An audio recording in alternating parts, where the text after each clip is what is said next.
What's up? I'm Dan Fredenberg, and this is another chance encounter. Hey, what's up? I'm Dan Fredenberg. I'm a commercial real estate guy. I'm from the internet.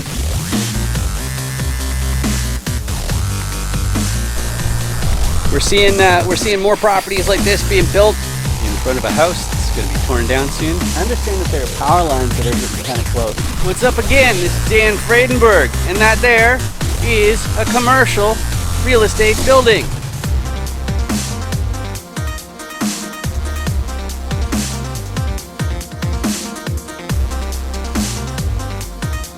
I'm joined today with Charlie Rushton. How are you doing today, Charlie? Good, thanks, Dan. How are you, mate? I'm fantastic, and I'm talking to my camera even though you're over there because I've been rearranging Very stuff. confusing. Yeah, it's really ridiculous, but I want to let you know, Charlie, that my very favorite audience member is here today. And why is my favorite audience member here today? It's because these are chance encounters where I interview syndicators, operators, and investors. And why do I do that? Well, part of it is because of the law. You have to have a relationship with people before you start sharing your private deals with them. But the more important thing is finding out if there's any overlap. So that's what I'm doing right here. And I'm also making sure that you end up learning how to effectively communicate on the subject of commercial real estate. But before we get too excited with that, Charlie, do you want to introduce yourself a little bit to the audience? Sure. Thanks for the opportunity. Good to be here, Dan. I'm Charlie Rushton. I'm based here in Dallas, originally from London, the UK. I was a career professional chef until of 35 years. I've dabbled in real estate since 2007. When COVID hit, the hotel I was the executive chef of shut down, and I was furloughed, which forced me into the multifamily space that I had already started playing in. So now I'm full-time investor and syndicator. I've got a business partner who's based over in Seattle, and we basically look at the Texas, Florida, Arizona markets primarily, and we co-sponsor, and JV on these deals. All right, beautiful. So the first thing that we'll go through then is let me get this slideshow on here, and then I need to hit this. And the thing that I need to say is, but wait, check your 8. And Charlie, I don't know if you can see under like where the camera goes, but the audience member, they might have one of those ugly red buttons instead of the gray buttons, and I think it's very important to make sure that those buttons. Can you see that at all? Can you see, or is it kind of hazy on your side? What button where? I don't see any. That's the subscribe button that the audience member should definitely hit. But anyway, let's move on to the distinct motivations. The first thing I go through, because I sometimes have newbies on the show, is I go through the 5 distinct motivations among commercial real estate investors. Find out, why are you doing this? And that will tell me, like, are you going to stick around or not? So the first motivation I found people have for making more commercial acquisitions is preservation of their purchasing power. That means they've already got the assets and the cash flow that comes to make ends meet. But sometimes when inflation rears its ugly head, you got to make an additional acquisition to preserve that purchasing power. So that's what some people are up to, but that's not me. That's not my main priority. My main priority is trading time directly for wealth. So I got a background in technology, and the thing about having work and jobs in technology is you're on the high earner side, but that also means you're paying more in tax than anybody else.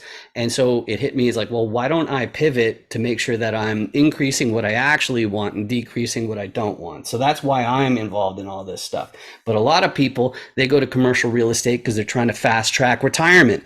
Maybe that actually only means they want more control over their schedule. So they want to work fewer months per year or fewer weeks per month, fewer hours per week, whatever it is. But they're looking to basically scale back, take control of their time, work a little bit less. And that's completely different from the next two. Like the next ones, they're just so ambitious. They want to buy their entire hometown, which is difficult if you're from London, but that's the level of their ambition. They want to have that generational wealth. They want to make sure that their great grandchildren never have to hold down a day job. And so that's why they're making these new acquisitions. Whereas the last group, they are more interested in helping people who need it. They've found a sector of society or something like that that they want to help. Maybe it's the environment, maybe it's animals, but that's why they're making all these acquisitions, because you have to have that financial side all buttoned up if you're going to make that huge impact. So of those 5 different motivations, Charlie, what stood out? What describes you best? What combination of those really sounds more like probably you? a combination. I think primarily with our daughter, who's in college now. We want to set her up for success. We've been doing that since she was born, hopefully. I think she'll agree. But I don't, it's not that I want to replace a job for her, because I think it's imperative that somebody goes out and gets a W-2 to understand the real world. But I do want to be able to have that, take that pressure off of her for the necessity. So it gives her the luxury to make better choices, or be not compelled to do one versus another. So primarily it is to leave some generational wealth and asset to her. We, and in doing that, that's all about education, financial education, which, she's been more open to recently, rather than when we started trying to do it when she was 10 or 12. Secondly, it's more also for helping others.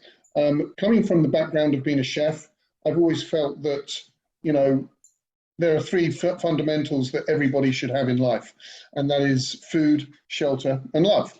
And, I've been able to provide food for a long time to a lot of people. And I think, I can give love through that. And shelter is has been the missing piece. So, we all have rented, I'm sure, at some point in time. And I think it's very easy to understand and also forget that there are landlords out there that do take advantage of tenants. I want to be able to provide something, a place to live that they can truly call home, and want to be there, because they're looked after and they're seen as a human, not a commodity. I absolutely love that. I love that. I see it all too often that us as landlords, we don't really have a PR department, and so we get blamed for a lot of negative things. But at the end of the day, we're providing a service. Most people would hire a maid if they could afford it, and that's essentially what you're doing when you rent out a building, because somebody's taking care of making sure that there's no trash in the hallways, the lawns are mowed, and all that kind of fun stuff. But my next question for you has to do with tolerance for risk, and it's a fill in the blanks question. The question is: there are many popular investment asset classes, but I think blank is too risky. What's too risky for you, Charlie? Stock market. The stock market? Simply because you can't control it. Exactly. You can't control it. It bugs me that there are entire teams of people who their job is to spin whatever is going on. And so, of course, like getting the straight goods is not quite the same. And of course, the legal recourse, it's a huge thing. So I'm totally there with you. So, but as far as commercial real estate goes and what you're actually up to, let's go to the Dan Does Deals commercial roll die. You can get your copy at dandoesdeals.com. And because I'm a dummy, I don't even ask for your email address, which is the worst mistake you can make as a marketer, but I want to make sure that you can go there, print this out, show it to your friends, show it to your family, and learn how to effectively communicate on the subject of commercial real estate. So I love to go through these in every single episode with every guest, just to make sure that you understand how my guest fits into this business. So I'm going to start by explaining what a repositioner is. The repositioner looks at a lot of different properties and they do a bunch of paperwork. What are they doing with all that paperwork? Well, since they are acquisitions people, that means they're talking directly to sellers and brokers. So the first thing they're going to have to do, and there's a fancy word for it, it's called underwriting. They have to underwrite the deal, which means they have to do the math. They have to figure out, is this property even making the amount of money that the seller and broker claim it is? And the second thing that the repositioner has to do is they figure out, how can I change this property so that it has more upside, so it makes more money? And there are 3 main tools that the repositioner has in their tool belt to find that upside. The first one is talking to the financiers. Those are people who deal only with money and paper and get more advantageous lending. Okay. Now let's assume that the repositioner doesn't have that ability, because you need some pretty good relationships with that. So a lot of repositioners, they'll depend on the operations piece. They'll cut expenses in operations, stop those those Benjamins from going down the toilet. And of course, there's more to that job than that. I mentioned earlier about collecting rents and taking out trash and mowing lawns and all that kind of stuff. But there are a couple other operations pieces that aren't so intuitive. One of them is the marketing piece, which is one of my fortes, and that makes sure that the vacancy rate is super duper low. That's another way to get upside. But when it comes to operations, there's only so much you can do. Commercial real estate is ultra competitive, so that's probably not going to be enough. So oftentimes the repositioner gets a contractor team to do a value add, or in houses what you'd call a renovation. In other words, you make the units nicer, and then that way the new tenants are more than happy to pay more than the previous tenants. But if you have your contractor team and you're a repositioner, you might have the same problem that I have, which is I'm from the internet. So I need a local. I need the boots on the ground, somebody who can be there in an hour or two, because that's not going to be me. I'd still be stuck at the airport. So if I've assembled this team and I've got a deal in hand, and I turn around to the financier and I say, hey, this property, it's great. It's got 350 units in it or something. It's tens of millions of dollars. Hey, you don't happen to have, say, tens of millions of dollars you want to lend me to pick this up, do you, financier? And the financier will say, okay, this is the team, this is the deal. Hey, wait a second. Who's your KP? And you'll be like, what and who now? If you're like most beginners. And what's that all about? Well, if you want to be eligible for a commercial loan, somebody in the fold has to already own a similar asset. So if nobody owns a 350 unit apartment complex, you're not going to get approved for a loan on a 350 unit apartment complex, even if you're Elon Musk. So if you have all of these together, as well as a certain amount of liquidity and then a balance sheet among the GP teams, so these partners, you need a balance sheet of at least the amount of the loan. But if you have all those pieces, you've got yourself a commercial real estate deal. So Charlie, where are your core competencies that you're most likely to contribute to your next deal? So as a team of two right now, what we've done is we're very good at building other teams and bringing other people into the deals. And as you know, it's all about trajectory and growth. You know, we started like everybody else. We're now able to sponsor us smaller deals, but we still need to have leverage and KPs help us on the bigger deals that we can try to take down. But my personal focus is more on the operations side, coming from the hotel business. I understand revenue generation management as well as expense management and what have you. And we see multifamily and apartments very similar to hotels. And that's where we treat our tenants as guests because they are there for albeit a fixed amount of time by lease. They're not there forever and ever. Albeit some can be, but we treat our business very much like the hospitality business from an operational standpoint by delivering and giving them different amenities or upgrading, standard amenities that are throughout the industry and trying to provide something a bit more elevated that you'd expect in a hotel or from a hotel environment. So that's my secret sauce, if you like, to the business. My partner, his secret sauce is he's an investment advisor, so he's the financial brains behind it.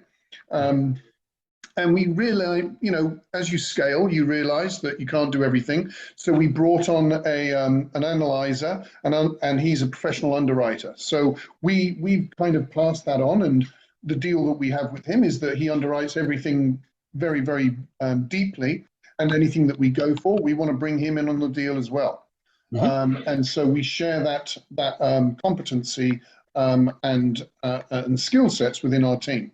So that's, I hope that answers the question. That's kind of where we're at right now.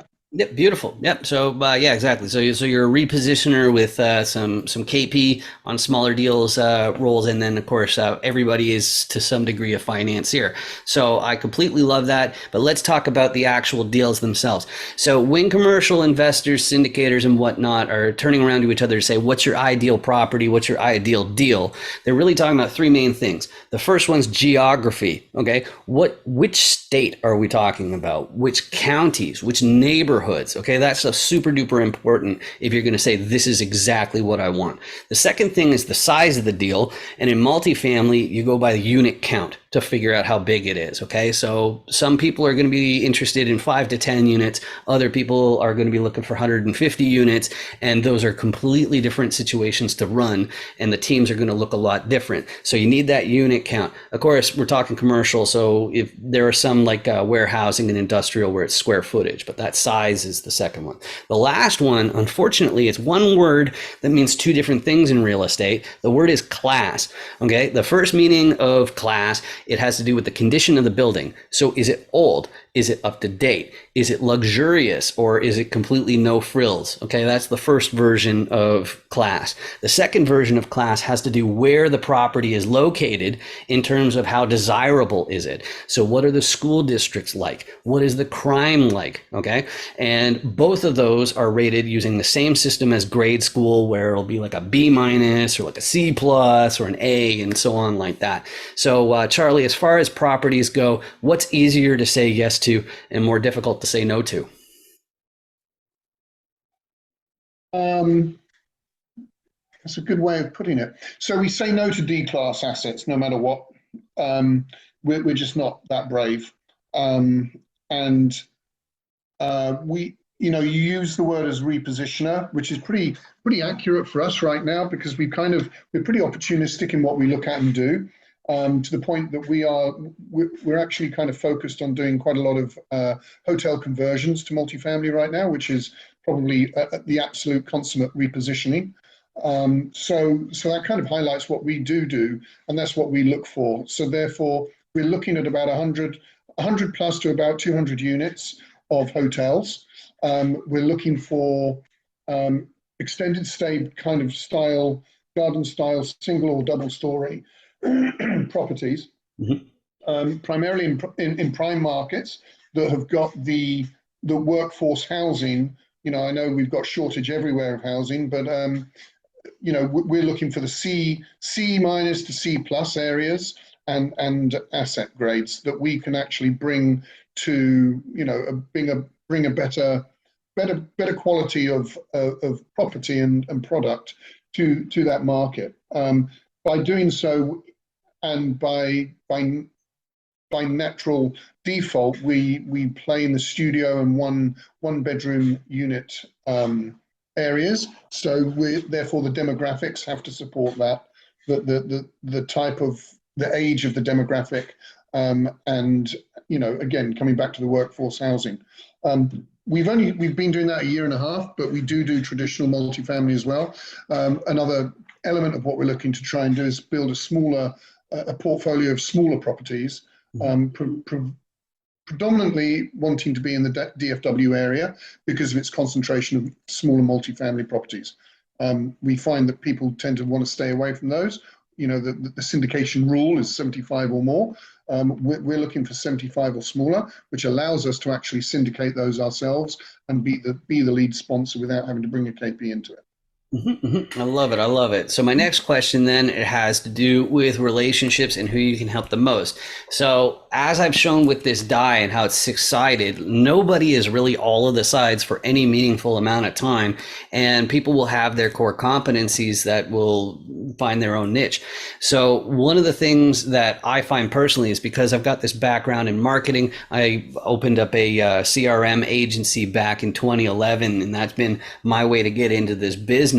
So because of my marketing and tech and automation skills, I'm always on the lookout for more sponsors or KPs, because then I'm real fuel for the fire. Whereas when you're first getting started as a repositioner, you need grunts. Okay, it's people who will put in the hours or who you really need. But Charlie, as far as who you are better suited to help, and I don't know if you have any 506B deals on. I got the thing up there, so make sure you don't entice any investors, whatever that means, if you have any 506B deals. But who are you better suited to help disproportionately? Beginners, KPs, who are you looking for? That's a really good one, because one thing that we've actually done quite well is built up a network of people that we connect one another with. So for our own deals, I would say Certainly for the hotel deals, we are looking for a co-sponsor that has got a very deep background and strong presence in the constructions element and side. I live in houses. I haven't got a clue how to build them, and I know my strengths and weaknesses, and that's one of them. So we, especially with the repositions of the hotels, we partner with people that have got a very strong construction background. That's first and foremost for us. So we're always looking for those kind of people. We are. I think any sponsor is always looking for investors. We do have a deal at the moment that is a 506, then trade or change to a 506C. Okay. Later on in the raise. So yeah, I guess for that perspective, we're always looking for investors as well. Right, exactly. So the C is for accredited investors. So make sure you meet those requirements. And just so you know, you can't get access to a 506B deal that's already like in play if you're just meeting Charlie. So that's the legalese for that. So we got who you help. I guess the next question then is, how do people in the audience get a hold of you, Charlie, if you're a really good fit? So you can get hold of me by our website, Saber Equity. That's SABER equity.com. Charlie at Saber Equity. Keep it simple. My number is 805-403-7080. It's a California number, but as I said, I am based here in Dallas, Texas, because we did used to live in California for our sins. Yeah, otherwise you can find me on LinkedIn. I'm pretty active there. And, if you're living in the Dallas area, we're at several of the meetups on a monthly basis as well. Beautiful. Yeah, LinkedIn's a great way to reach me as well. And I really like the fact that you spelt the word saber in the non-French way. That makes me very happy. And but that aside, I got one other thing to say. It's actually not for you, Charlie. It's actually for you in the audience, which is, once again, I'm going to need to draw your attention under my left hand here, because if you have this searing pain in your eyeballs, it's because there's this ugly red button that it's a lot better if you just click on it, because then it turns into the gray button of tranquility. See, the gray button of tranquility has a magical power, which is it makes YouTube pay for these videos instead of me. So that's why I want you to do it. But jokes aside, what it really means is that my videos might show up on your list of suggestions, but you can go ahead and ignore them. I just appreciate the fact that you spent this time with me. Just like Charlie, I appreciate the fact that you joined me today. It's great to get to know you a little bit better. Likewise, Dan. Great to be here. Thanks for having me, mate. Awesome. Make sure you 506B me. Any syndicators, make sure you 506B me. Hi. Oh, hey, yeah, here's my code. You got your QR code scanner? Okay, yeah, oh yeah, just hold it right in the square there. Okay, cool. And now you hit open in browser. Okay. Okay, are you already logged into 506B me? Yes. Yeah, okay, cool. Yeah, so there's my video. So now I'm already on your watch list. So when you get back to your hotel, you can find out what my core competencies are and my level of sophistication. Sound good? Yeah. I love your hat. Real estate's a scam. That's really funny. Yeah. Nice meeting you. You too. 506B me, everybody.